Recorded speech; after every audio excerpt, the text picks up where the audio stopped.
సాయి చంద్ గారు ఉన్నారు, ఆవిడతో మాట్లాడదాం. మేడం నమస్తే అండి.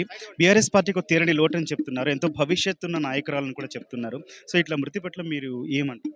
ముఖ్యంగా మహిళలు రాజకీయాల్లో అనేది ఇంత యంగెస్ట్‌గా అది సాయన్న తర్వాత మా తండ్రి వారసత్వాన్ని పుణికిపుచ్చుకొని సాయన్న ప్రజల్లో సేవను అందించిన సంగతి ప్రతి ఒక్కరికి తెలిసిందే. సంవత్సర కాలం కూడా కాలేదు సాయన్న గారికి అలా జరిగి, సంవత్సరమే అయింది. టాప్ మోర్ యూఎస్ బేస్డ్ ఈ లెర్నింగ్ ప్లాట్ఫామ్. మీరు కూడా స్లాట్ బుక్ చేసుకోవాలంటే ఈ నెంబర్కి కాల్ చేయండి. ఆ తదనంతరం లాస్యకి ఇలా జరగడము అనేది అది ఎవరు ఊహించని సంఘటన. మొన్న 10 రోజుల క్రితం ఒక చిన్న ఇన్సిడెంట్ జరిగినప్పటికీ అయ్యో అని అప్పుడే అందరం మాట్లాడుకున్నాము, జాగ్రత్త అని ఇలా మాట్లాడుకున్న సందర్భం కూడా ఉంది. వెంటనే ఇలా 10 రోజుల కాలంలో ఇలా జరగడం అనేది చాలా బాధాకరం అండి. ప్రజల మెప్పు పొంది ఎమ్మెల్యే అయ్యి రేపు చట్టసభల్లో బలంగా గొంతు వినిపించాల్సిన మహిళ, భవిష్యత్తులో ప్రజలకు ఎంతో సేవ చేయాల్సిన మహిళ. ప్రత్యక్షంగా లాస్య కూడా నాకు చాలా దగ్గర. ఇద్దరం అనేక సార్లు కలవడము, మాట్లాడుకోవడము, కుటుంబ పరంగా కూడా చాలా బాధగా ఉంది. జస్ట్ 1 వీక్ బ్యాకే మాట్లాడుకోవడం, కలవడం, ఇప్పుడు ఇలా జరగడము అనేది ఇదేదో కాలం పగబట్టినట్టే ఉందండి. మీరు మాట్లాడుకున్నప్పుడు ఏం మాట్లాడేదండి? తను ఏం చెప్పేది? తన విజన్ ఎట్లా ఉంది?